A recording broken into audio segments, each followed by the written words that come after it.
نام ہے وہابی نام ہے بابی میں ہوں مسلم علمی کتاب۔ دو چیزوں سے روزہ ٹوٹ جائے گا۔ نمبر 1 کھانا پینا یا جسم میں کوئی چیز داخل کرنا، خواہ وہ ٹیکے کی شکل میں رگ میں ہو یا کھال میں ہو یا معدے میں کوئی چیز ٹپکا دی جائے۔ اور نمبر 2 بیویوں کے ساتھ ازدواجی تعلق کو قائم کرنا۔ اور صحیح بخاری میں اس کو سپورٹیو ایک تعلیقاً روایت موجود ہے جس کی صحیح اسناد المصنف ابن ابی شیبہ میں اور باقی کتابوں میں آپ کو مل جائیں گی۔ بہرحال بخاری میں امام بخاری 1938 نمبر حدیث کی ہیڈنگ میں یہ لے کر آئے ہیں۔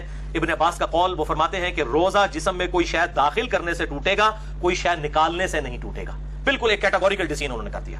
کوئی چیز نکلے گی اس سے روزہ نہیں ٹوٹے گا، پیشاب نکلا یا کیا کسی کو آ گئی، اسی طریقے سے خود بخود احتلام نائٹ فال والا مسئلہ ہو گیا، اس حوالے سے روزہ نہیں ٹوٹے گا۔ البتہ ایک ایکسیپشن ہے جو عورتوں کے مینسز کے حوالے سے ہے، وہ روزہ اسی وقت ٹوٹ جائے گا اور اس کی قضا جو ہے وہ بعد میں کرنی ہوگی۔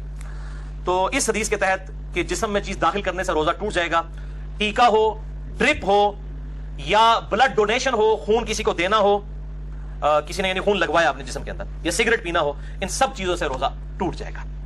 البتہ ایک تھوڑی سی آسانی ایکسیپشن کے طور پر اگر دی جا سکتی ہے تو جو دمے کے دائمی مریض ہیں ان کے لیے انہیلر کا جو ایشو ہے، باقی جو وقتی طور پہ مریض ہیں ان کے لیے تو ہے کہ وہ روزہ چھوڑ دیں اور اس کو جو ہے وہ نہ رکھیں، اس کی جگہ فدیہ دے دیں، وہ انشاءاللہ اگلی دفعہ آئے گا۔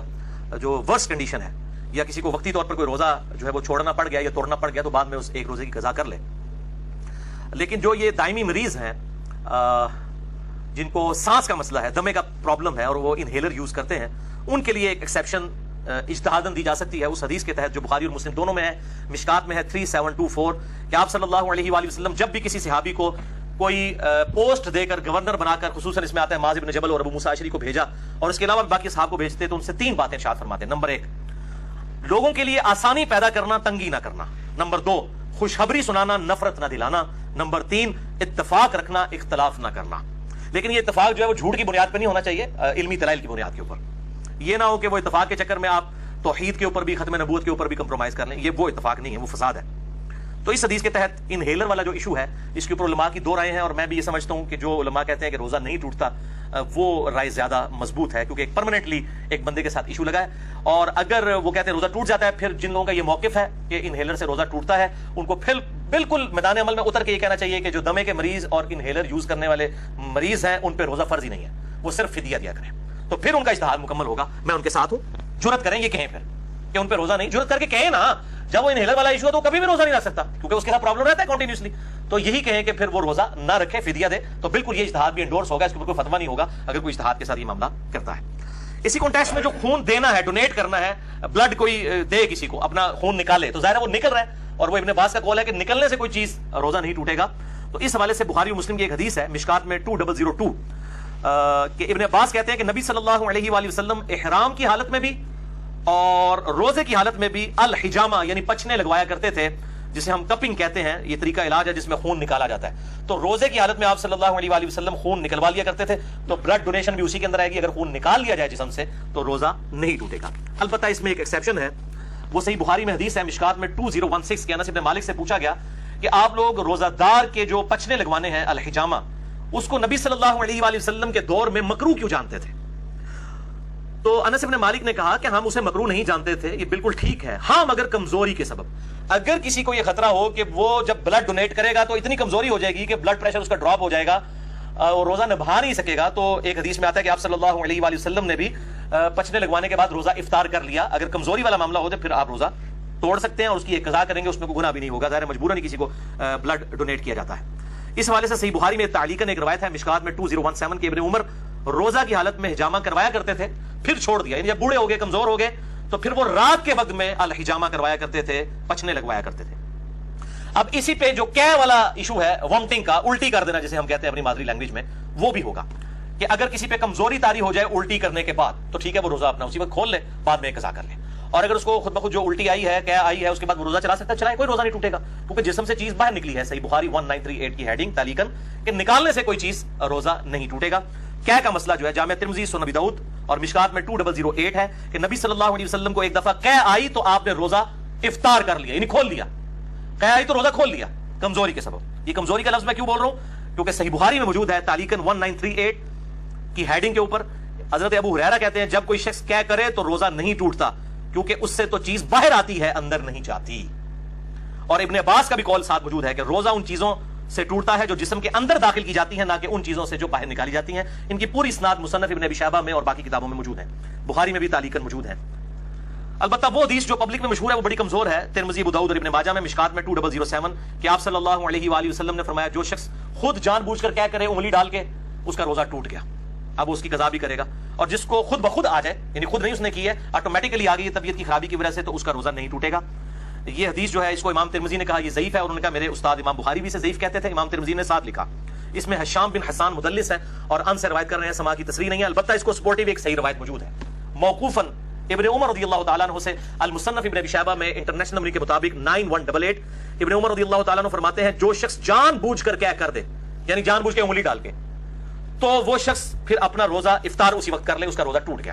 اور جس کو خود بخود کیا آ جائے تو وہ اپنا روزہ کنٹینیو کر سکتا ہے.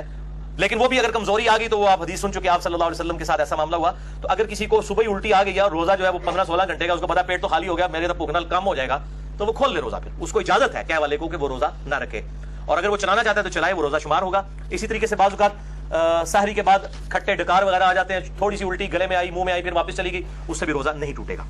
البتہ عورتوں کو جو مینسز والا ایشو ہے اس پہ اجماع ہے کہ اسی وقت روزہ ٹوٹ جائے گا, چاہے افطاری سے 1 منٹ پہلے بھی اگر ایسا معاملہ ہوا تو روزہ اس کا ٹوٹ گیا, اس ایک روزے کی قضا کرنی ہوگی. البتہ جو احتلام والا ایشو ہے نائٹ فال کا مردوں کے ساتھ, اس کی وجہ سے روزہ نہیں ٹوٹے گا. اور اسی طریقے سے اگر کوئی جنبی حالت میں کسی نے صبح کی ہے تو بخاری مسلم میں حدیث میں انشاءاللہ اگلی دفعہ بیان بھی کروں گا کہ وہ بغیر غسل کیے سحری کھا کے روزہ رکھ سکتا ہے, اور فجر کا وقت داخل ہونے کے بعد بھی غسل کر سکتا ہے. آپ صلی اللہ علیہ وآلہ وسلم سے یہ چیز ثابت ہے. البتہ اگر مشت زنی والا ایشو ہوگا, ہینڈ پریکٹس کا, جو مسئلہ نمبر 155 میں میں نے ڈیٹیل سے سیکس کے ایشوز بیان کیے, تو وہ روزہ توڑ دیں گے. اور اس پہ اب 2 رائے ہیں, کچھ کہتے ہیں کہ وہ 60 روزوں والا کفارہ ادا کریں گے, اور بعض کہتے ہیں نہیں, اس کے بدلے ایک قضا کی جائے گی. اور یہی موقف جو ہے وہ مضبوط ہے. ظاہر ہے کہ اس کو اس کے ساتھ کمپیئر کرنا جو ہے وہ زیادتی ہے, اس انٹینسٹی کا معاملہ نہیں ہے. اب دوسری مین چیز جو سورۃ البقرہ کی 187 نمبر آیت میں آئی کہ دوسری جو مین چیز جس سے روزہ ٹوٹ جائے گا وہ بیویوں کے ساتھ ازدواجی تعلق والا معاملہ ہے. اسی کانٹیکسٹ میں بخاری اور مسلم میں حدیث ہے, مشکات میں 2000 نمبر ہے اس کا, کہ ام عائشہ رضی اللہ تعالیٰ عنہ کہتی ہیں کہ آپ صلی اللہ علیہ وآلہ وسلم روزہ کی حالت میں اپنی بیویوں کا بوسہ بھی لیا کرتے تھے اور گلے بھی لگا لیا کرتے تھے, لیکن آپ صلی اللہ علیہ وسلم تم سب سے زیادہ اپنی خواہش پر قابو رکھنے والے تھے. یعنی وہ اس سے زیادہ پھر آگے نہیں جاتے تھے کہ اگر کوئی اس سے بھی آگے چلا گیا اور ازدواجی تعلق قائم کیا پھر تو روزہ ٹوٹ گیا.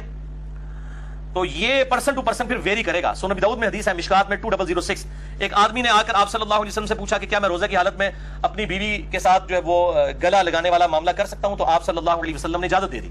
پھر ایک اور شخص آیا, اس نے یہی سوال کیا, آپ نے اجازت نہیں دی. اور حضرت ابو ہریرہ کہتے ہیں پہلا شخص جس کو اجازت دی تھی وہ بوڑھا شخص تھا, اور جو دوسرا تھا وہ جوان تھا, اس کو آپ صلی اللہ علیہ وآلہ وسلم نے اجازت نہیں دی. تو اب یہ ڈیپینڈ کرتا ہے, بوڑھا جوان ہونا بھی ضروری نہیں ہے, کہ جو شخص اس حوالے سے قابو رکھ سکتا ہے اس کے لیے اجازت ہے, جو نہیں رکھ سکتا اس کے لیے پھر اجازت نہیں ہوگی. اب میرے بھائیوں اسی کانٹیکسٹ میں کچھ ایسے اعمال ہیں کہ جو روزہ کی حالت میں کر سکتے ہیں, اور کچھ ایسے ہیں جن کو کرنے سے روزہ نہیں ٹوٹے گا, وہ بھی سن لیجئے. بخاری اور مسلم کی متفق علیہ حدیث ہے, مشکات میں 2003, کہ جو شخص بھول کر کھا پی لے تو وہ اپنا روزہ پورا کرے, کیونکہ اسے اللہ نے کھلایا اور پلایا. لیکن یہ جو ساتھ بیٹھے ہوئے ہیں نا, ان کی ذمہ داری ہے کہ اس کو یاد کروائے کہ بھائی تو روزہ رکھے.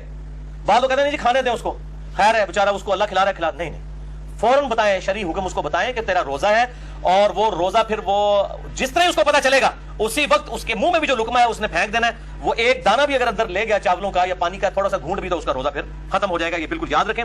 اسی طریقے سے سنن ابی داؤد اور الموطا امام مالک میں حدیث ہے, مشکات میں 2011, کہ ایک صحابی کہتے ہیں کہ میں نے نبی صلی اللہ علیہ وسلم کو مقام عرج پر پیاس اور گرمی کی وجہ سے روزہ کی حالت میں سر مبارک پر پانی ڈالتے ہوئے دیکھا ہے.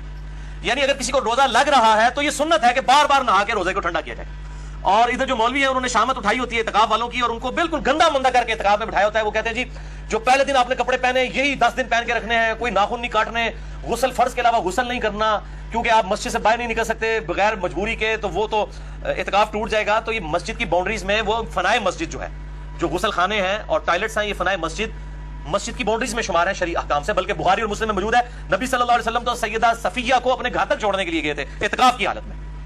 اپنے گھر آ کے کھانا بھی کھا سکتے ہیں, اعتکاف نہیں ٹوٹے گا, بہرحال اور کوئی فالتو کام نہ کیے جائیں. تو اسی طریقے سے اگر کوئی غسل کرتا ہے گرمی کی وجہ سے تو سنت ہے, کوئی ایسا مسئلہ نہیں, کر سکتے ہیں. بلکہ اب تو الیاس قادری صاحب نے بھی اپنا فتویٰ واپس لے لیا ہے, وہ کہتے ہیں جی فتاویٰ رضویہ شریف کی ایک جلد اب چھپ گئی ہے, اس میں اعلیٰ حضرت کا بھی فتویٰ ہے کہ معتکف جو ہے وہ ضرورت کے بغیر بھی غسل بھی کر سکتا ہے, وضو بھی کر سکتا ہے. تو اب دعوت اسلامی والوں نے بھی اجازت دے دی ہے. پہلے انہوں نے اسی طریقے سے گندا کر کے لوگوں کو بٹھایا ہوتا تھا اور یہ اسی طریقے سے معاملے چلے ہوتے تھے. حالانکہ مطلب احادیث پہلے سے موجود ہے, لیکن جب بزرگوں کی کتابیں ڈسکور ہوتی ہیں, دریافت ہوتی ہیں, پھر ان کو کہتے ہیں ہاں جی واقعی جی حدیث بھی لکھی ہے جی, ٹھیک ہے نا. تو وہ پرائرٹی تو بزرگ ہوتے ہیں. اسی طریقے سے صحیح بخاری میں تعلیقاً 1930 نمبر حدیث کی ہیڈنگ میں کہ ابن عمر روزہ کی حالت میں گیلے کپڑے جسم پر ڈالا کرتے تھے. یہاں پہ بھی ہمارے پنجاب کے اندر رواج ہے, جب زیادہ گرمی ہوتی ہے لوگ رومال جو ہے وہ گیلا کر کے کپڑوں کو بھی گیلا کرتے ہیں, لیکن اس میں آپ اپنے کپڑے گیلے کریں. یہ لوگوں کے اوپر جو پانی پھینکتے ہیں اور کہتے ہیں کسی بوڑھے تو پانی چھوٹو تو بارش ہوتی ہے, یہ بالکل غلط بات ہے. اس طریقے سے کسی کے ساتھ یہ کام نہ کریں. اپنے ساتھ ضرور آپ کرنا چاہتے ہیں کریں, اور ایسا معاملہ بھی نہ ہو کہ آپ نے اتنے باریک کپڑے پہنے ہیں کہ آپ ان کو بالکل گیلا کر لیں اور آپ کپڑوں میں ننگے نظر آ رہے ہو. یہ اس چیز کا بھی اہتمام کرنا چاہیے. نام ہے وہابی نام ہے بابی, میں ہوں مسلم علمی کتاب.